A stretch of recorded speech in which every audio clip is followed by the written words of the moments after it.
Yeah. If I come back from work, like I work 7 days a week, and one day I just come back from work and I'm like, yeah, I'm done with this marriage. And it's like, what? What happened? I thought we was good.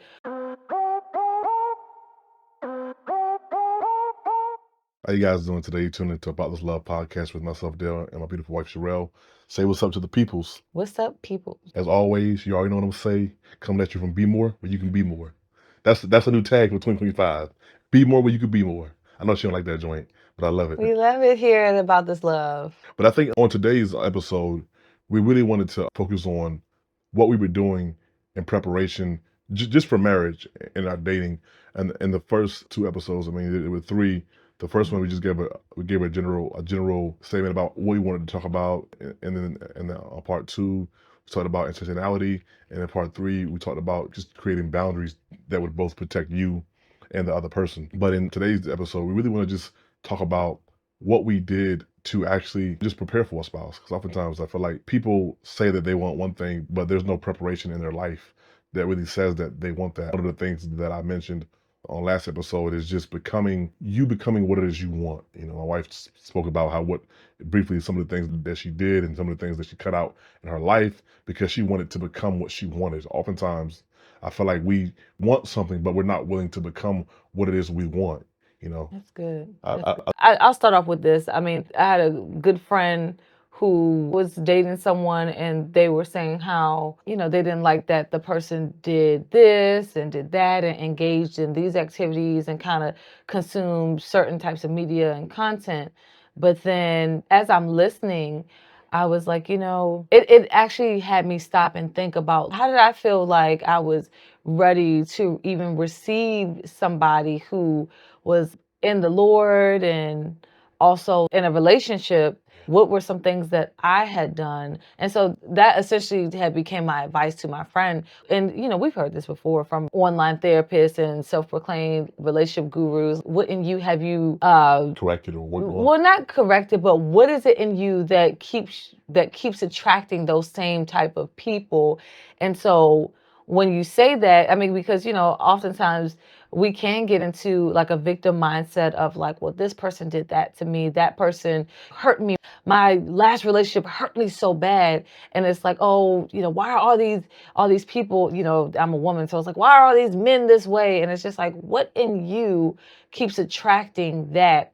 And so when you bring it back to yourself, because we could scrutinize everybody all day long, but what is it that is in you that actually is attracting that or accepting that type of behavior or treatment or that type of person, like when you see it? And at the end of the day, you have to sit down, you have to flush some things out with the Lord. And I think when I felt that, like, okay, I think I'm ready to be married. I feel like I proclaim to the Lord, like I'm ready to be married. I felt like the Lord was like, okay, I got it. I got it. But now it's like you and I, like now we are going to walk some things out and work some things out. And not that I was like this perfect person at the end of walking out that season of singleness and being in waiting for my spouse. Not that I was like the perfect spouse, right? But I also, in my heart and mind, was prepared to be received by my husband, by my to be husband. I think I was in a place in my heart. My mind was clear. I didn't have to, well, let me tie up some loose ends here and cut this person off and do this and that, or let me clean some stuff up because, the Lord's bringing my husband around. You know what I'm saying? Yeah. I feel like we have this Too much baggage? too much baggage just on the surface level. And it's like, well, you sitting here praying for the Lord's best. The Lord not about to like give you his best for you to just tarnish it or like trash it. Now, if if that then happens eventually, that's not on the Lord for sure. But you're sitting here praying for his best and he wants to give those things to you. Like he wants to bless you with the gift of having a spouse if that is what is written in his will for you in your life. And if you're in a place to receive that, And if you're in a by having had done the work. exactly. And so I think during my season in waiting, like we had mentioned the last episode or maybe two episodes back, I had mentioned a couple who actually encouraged me to even want to be married and actually look for the Lord's best and Yeah. pray for the Lord's best. And so from there, I kind of nosedived into like head first into, well, what is a godly marriage? Are there godly people out here who are like putting their marriage on display? It's funny you're mentioning Be More. There was actually a couple who was online sharing, and they're in Maryland. That's why I said, you mentioned Be More. They were in Maryland, and I was like, man, maybe one day I'll get to meet them.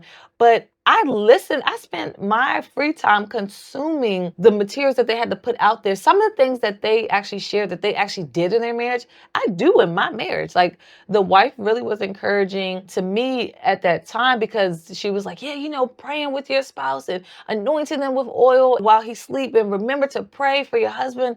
And I'm just like, okay, noted. Okay, noted. Because honestly, like I did not see a godly marriage in my upbringing. I mean, I think the Lord's intention is for us to have that within our homes from Model our before own us. Yeah. model before us within our homes. I had spoke about this in like first season of our podcast of like the process of enculturation where the behavior, the mindset is so ingrained in our culture that you learn it through living, you learn it through Yeah. doing, Yeah. and you learn it through witnessing it because people around you, your elders, your neighbor, they are all doing that. But because we have this generation of we're coming from single mothers, we are coming from broken homes, we're coming from fathers being incarcerated, we did not get to see that. Or if we did see it, it's the grandparents. And then that's that whole, they were coming from that generation where we see that the wives, they stayed, but they stayed because they didn't have access, not because they were in love and not because they felt a calling from the Lord to be married and walk in oneness. And so then it's like, well, yeah, we see their marriage, we see grandma and grandpa marriage, but we know that's a sham, and we know, Yeah. they just together just to be together. And so, Well, I was gonna say when you said that was that in some aspects, yes, it was a sham, but I think also too the pridefulness in us sometimes won't actually look at it and be like, well, while it may have been a sham, there was also some benefit to that as well. yeah, Because I mean, call it what you want to, but sham if it was or if it wasn't, but there was still a benefit to it in an aspect that may have been a family unit that yeah, in some aspects were successful. I for mean, sure. yeah, there may not have been love there, but I don't want to. I don't want to go on rabbit trail. But one of the things that I feel like oftentimes happens to people who are waiting for the Lord to receive their spouse is that they grow weary. I know for myself, I was telling my wife, over the years that before I met my wife, I had gotten to a point in my life where I was like, you know what, I'm just cool if it's just me and the Lord. But I think that I got to a point where I was content if it was just me and the Lord. Like I wasn't Yeah. so desperate that I was out there like we was talking about today. We just came from a friend's house. We were all having dinner, and he was saying how he had said to his wife, like because they're like in their mid 40s. He's like, and they got married when they were like in their early Early 20s. 20s, yeah. But he was just saying how I don't know, what I would be doing. He said, I feel sorry for sometimes when I see young men and young women who are 40 some years old and they desire marriage because they come off at times as being kind of desperate in what they wear or what they're doing. He was like, I don't know if I was in my late 30s or early 40s and I had a desire to be married. I don't know what I would be out here doing. So I think that sometimes there's a layer of desperation that we get to, and in our desperation, we start doing things that we normally wouldn't do if we wasn't desperate. But I think for me, in wanting a wife, yes, I grew weary in that I would never. Well, not never. I won't say never, but it felt as if I would never get a wife. But I didn't grow weary in the fact that I became desperate and just chased anything that was walking that was cute or good on the eye. That aspect of it, I didn't grow weary. But yeah, I did grow weary to the point where, like, Lord, I'm just cool if it's just me and you. And I think a lot of people who are actually, dating with the intent of marriage or desiring to date with the intention of marriage, if you're at that point, you're not alone. A lot of people who are married felt the same way. We actually know a couple who got married when they were in their 40s. So it's like there's still hope. Don't grow weary and doing good. Don't grow weary. Don't give up. Because sometimes I feel like you give up and then you end up in a situation where it's like, man, I'm actually worse off than I was before. I wish I would have just waited. So I think that Yeah. just to kind of prevent all that, just wait. Just wait, be patient. I know sometimes it feels as if that day will never come, and it'll come, then you'll be married for years and you just be like, hey, what I'm saying? I was telling my wife I really enjoyed my time of being single. Like when I was single, now you got Yeah. kids and kids living in the house. You know, Yeah. I love being a father. I love being a husband. I think back sometimes when I was unmarried, like I really enjoyed my time being single. Like, so I say I see the benefit of having that time to be single and enjoying that time. And by enjoying that time, I'm not talking about out there sleeping with different women. No, I'm just saying just enjoying that time with the Lord and really getting to know myself and getting to know the Lord more. Right. And I was there too.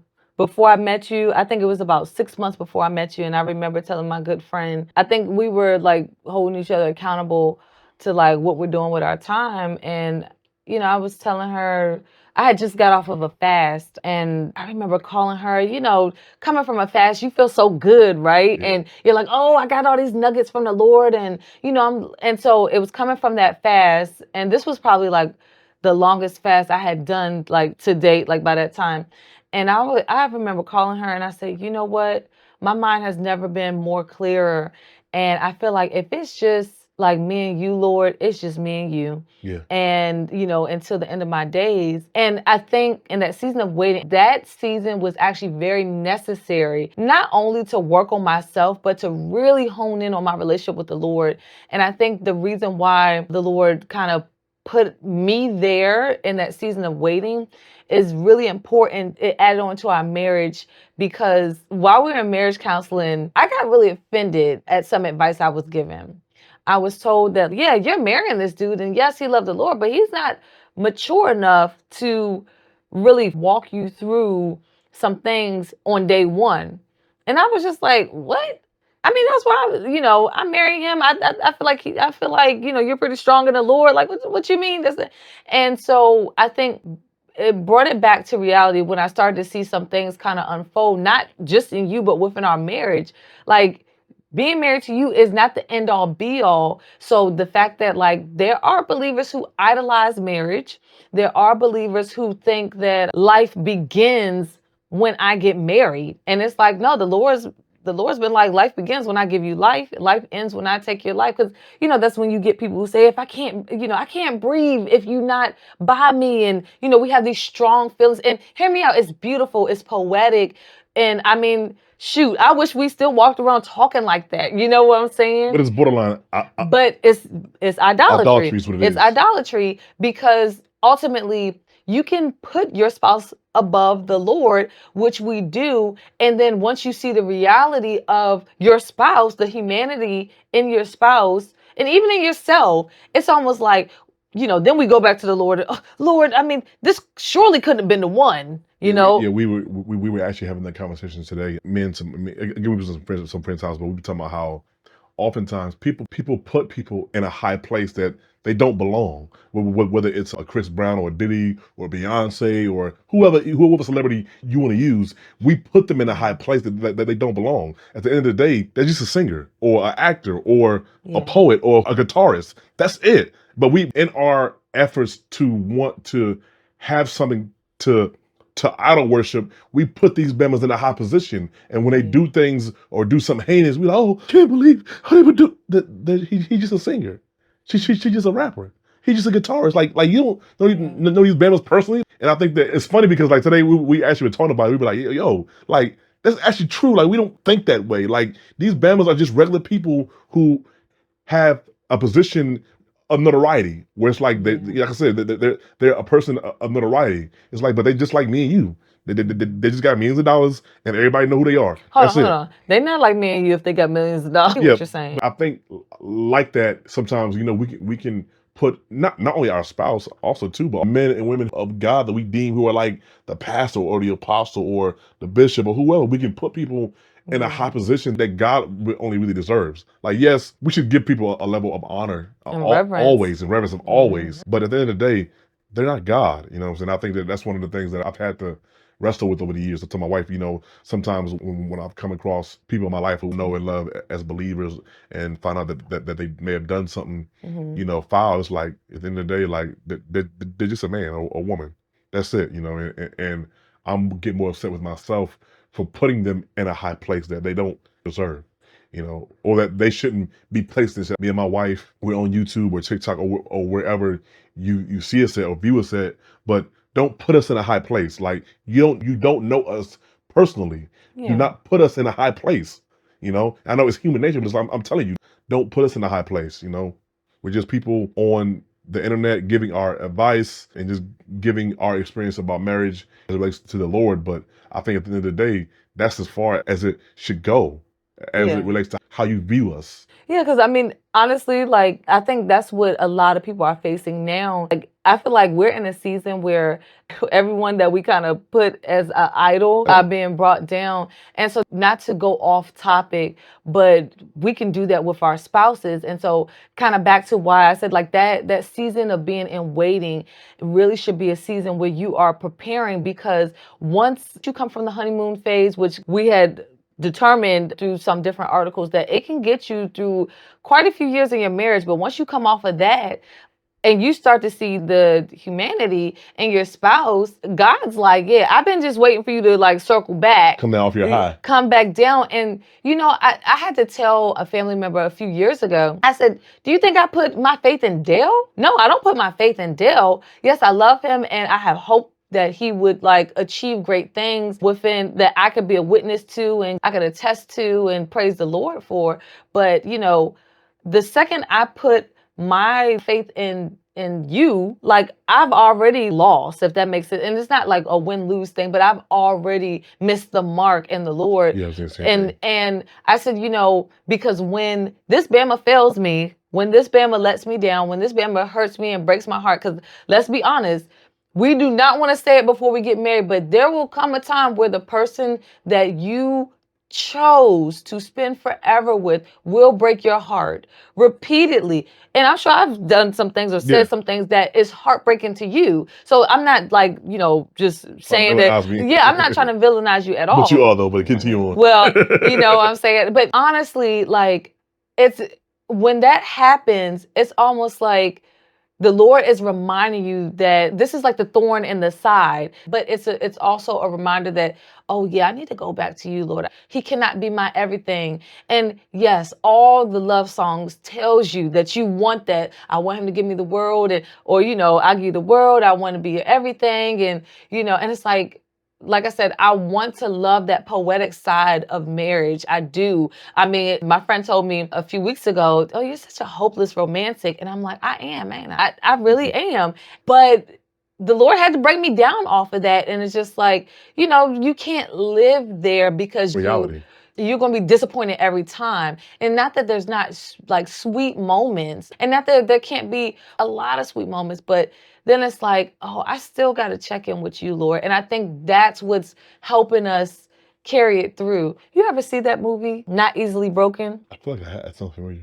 Yeah, it's with Taraji and what's his name? Tyler Perry? No, this is not Tyler Perry. This is before Tyler Perry was cranking out movies left and right. Let's see. It was Taraji and he's kind of bald. T.D. Jakes movie? Yes, T.D. Jakes Yeah, movie. I have seen it. And so The something dude that about played it. in The Brothers? I don't remember if he played in The Brothers or not, but I cannot. Morris Chestnut. Yeah, playing Brothers, yeah. Oh, he did? Yeah, I the one don't with quite the- with the, remember. with And the- you know, I know He movies. give you But the last piece of food, then he loves you. That joint? no, that was in The Brothers. That was Yes. Chestnut, yeah. Oh, Hughley.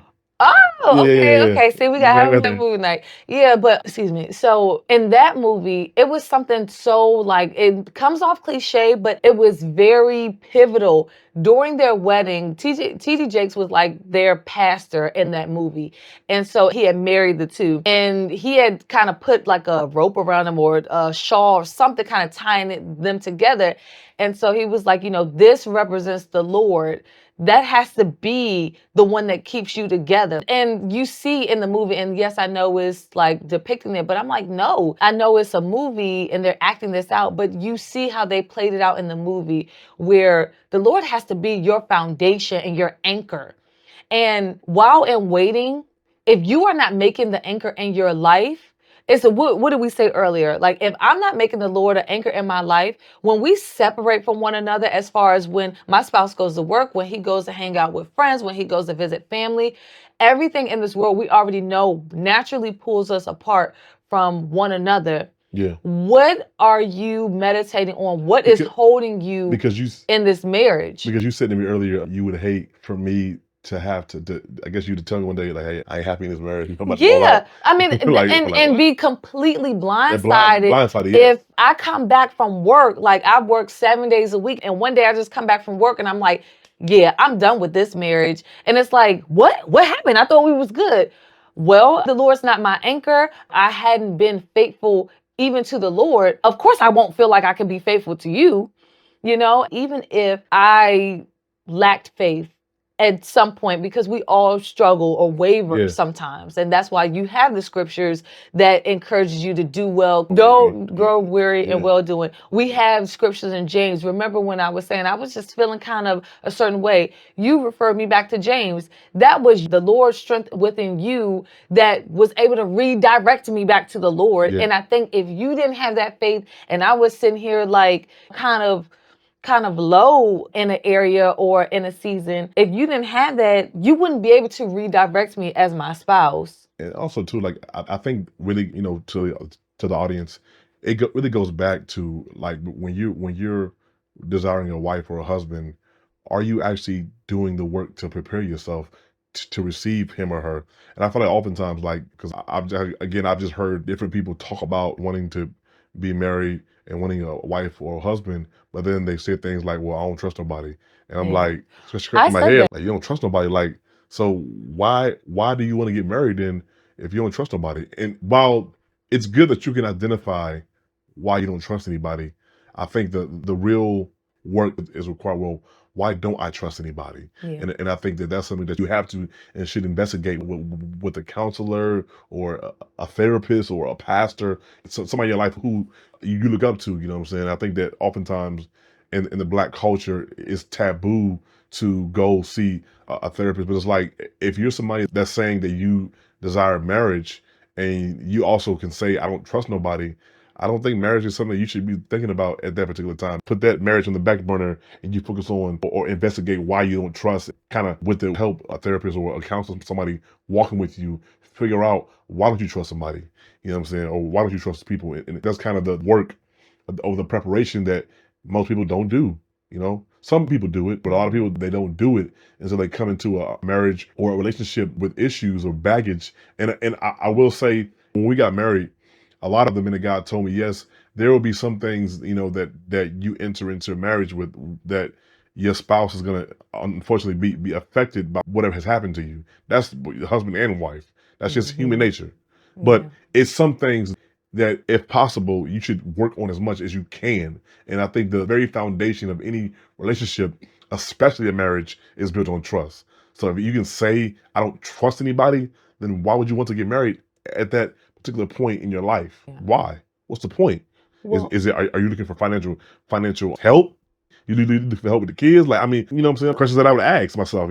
Well, I want to say this because I was one of those ones in my early 20s. I think that I said that. I remember I said it to whoever was in the room with me. At the time, my mentor, who had been married, she got married really young. She came from that generation. They had children young. They got married young. So, and I remember she walked into the salon, sat in my chair, and she said to me, "Hey, what's going on with you?" And I was like, "I want to be married, but I don't feel like I trust anybody." And I remember like this other girl in the chair across was like, "Well, then why would you want to get married?" Like saying what you're saying. Yeah. And I couldn't explain it. But then she jumped in and said, "Well, your desire to be married doesn't go away. Like your desire doesn't go away.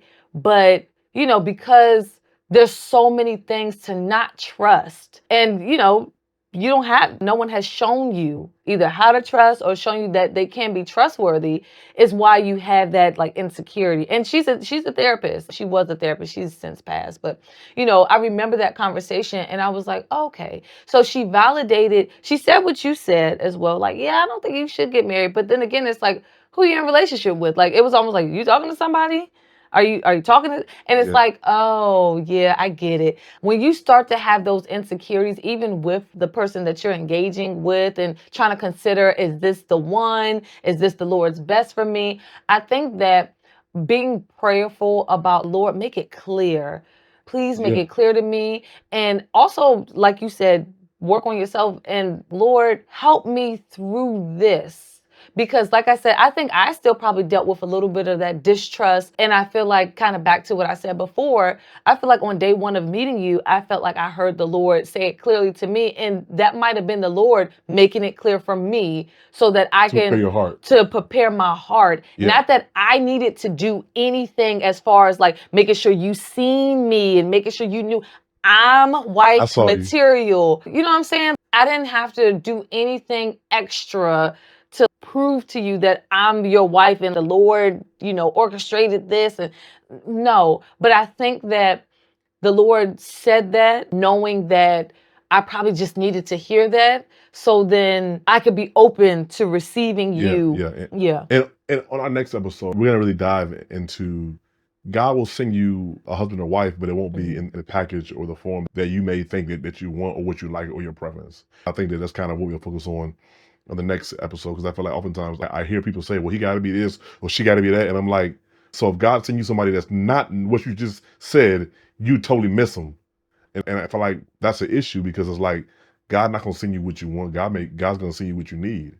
And I feel like, my wife was something that I needed and didn't know that I needed, what I'm saying, and vice versa. So I feel like, I'm glad that whatever purpose that I had, that I didn't allow that to my mind to be closed off to what God had presented before me.